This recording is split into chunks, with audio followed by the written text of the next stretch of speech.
Chris Baker with Baker DMM. This is our video digest newsletter. Topic of today's newsletter is going to be, where do you report elder financial fraud? And before I jump into our discussion, I want to read you some statistics.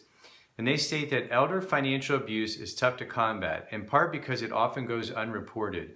Many elderly victims are often too confused, fearful, or embarrassed by the crime to report it. One recent study reported by Consumers Digest estimated that there are at least 5 million cases of this financial abuse in the United States each year, but law enforcement or government officials learn about only 1 in 25 cases. So those are huge numbers, and it's a great segue into our topic today, which is elder financial abuse and making sure that it gets reported. Because as the statistics state, it just too often it gets swept under the rug. No one finds out, no one reports it, and that needs to change if we really want to combat this problem and really hit it head on.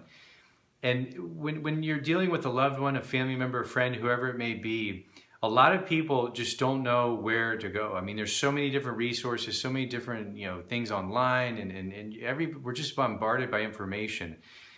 And really just want to simplify where the elder financial abuse or exploitation should be reported. And number one, the first one is Adult Protective Services, or APS. Every state has that agency. It's a government agency, and that should be the first place you report it. If you know of anybody that's being taken advantage of, and you're concerned about there just being any abuse, particularly financial abuse, you call APS.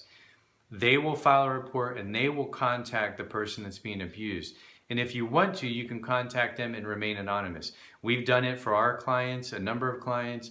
You can call, you can report for them, on behalf of them, and if you choose, you can remain anonymous. The APS will then investigate it. And I know in the state of Georgia, they're an excellent group. They're always responsive. They're always on top of things. Usually within a few days or a week, they're out checking on that individual. And if they find that there's a case there for a crime, and they talk to the individual and they're really concerned, they actually will report that to the police, the local jurisdiction, wherever the crime has occurred. So it's almost like knocking two birds out with one stone. Call APS, they investigate it, and then if they find necessary, they'll file a police report with the local jurisdiction, so you don't have to do that. There was actually a time when we called a police jurisdiction and near the city of Atlanta. We reported it to them, and they told us they couldn't even take the report. But yet when we called APS, they took the report and then investigated it and followed up and contacted our client's daughter and basically told them, hey, we know what you're doing, and you need to quit basically taking your mom's money. And so even though we couldn't get through the police department, that they said it was, they couldn't do anything, there wasn't enough evidence, it was a small dollar amount. On the other hand, the APS took it and ran with it and actually helped contact the family member that was abusing our client. So it's a great service, and that's really the first place you should call. The next place would be your Attorney General's office. Contact the Attorney General, let them know about the issues and the crime and the fraud, whatever it may be, and let them make record of it within their database. And then finally, if you know someone in long-term care, and again, every state's different, but there should be like a Department of Community Health and then possibly healthcare facility regulation. You want to contact those individuals if it's a person staying in a long-term care facility. So those are the 2 to 3 key areas that when you're reporting, when you're looking out for people in your community, that's where you should be reporting this information. And it takes a combined collective community effort to help just these people that are vulnerable, these people that are aging, these people that have disabilities. Because again, as the Consumers Digest article said, a lot of times people just, particularly when they're aging, they're living in fear, they're confused, they're embarrassed, and another important thing is a lot of times people don't want to lose their independence.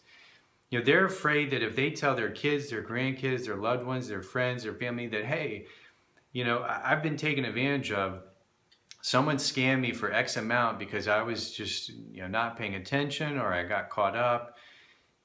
And they're embarrassed, and then they're afraid that they might lose their independence. They don't want to lose the ability to make decisions on their own. and that ties into the fear, and we need to get through that, because as long as people are living in fear and embarrassed and shame, then it's just, we're never going to be able to really truly help these people and get on the front lines to help prevent it from occurring. Maybe it's someone, they live a great life, and they're cognitively intact, but their financial capacity is diminished a little, and they just don't make as good of financial decisions as they once did. Well, they need someone helping them, whether it's a family member, a friend, someone in the community, a business like a Baker DMM, someone that they can talk to, someone that they can, bounce ideas off of, someone that can be an extra set of eyes and ears for them and give them advice saying, hey, this is a good thing, or this is a bad thing, this is a scam, that, don't give them your money. Someone monitoring their financial accounts to say, hey, this is your budget. Why in the world, if you've got $1,000 budget, and this month it's you spent $10,000. Why is that? Let's investigate that. That's not right. And if it's wrong or fraudulent, let's stop it before it goes out of control. And then, and potentially that person loses a substantial amount of their nest egg, or maybe even sometimes all of it. So, it takes a combined collective effort, and hopefully we can all continue to work together and bring all these issues to light and to surface and report it to the right authorities, and really help make a difference in these people's lives. So if you found this information interesting or helpful, please feel free to share it on all of your social media channels. This could be with your family, your friends, whoever you think might benefit from viewing the information. If you ever have a question that you'd like for me to answer directly in one of our newsletters, you can go to our website, www.bakerdmm.com, scroll to the bottom, fill out your information, write a few sentences, and we'll try to answer your question in one of our upcoming newsletters. And if you ever like to get my help directly and personally, you can go to our website. At the top of the page, you'll find our phone number, as well as a request an appointment button. And if you scroll to the bottom, you can book a direct phone consulting session via PayPal. And with all these options, I'll be in touch with you in 24 to 48 hours to confirm and schedule our appointment. And until then, I will talk to you soon.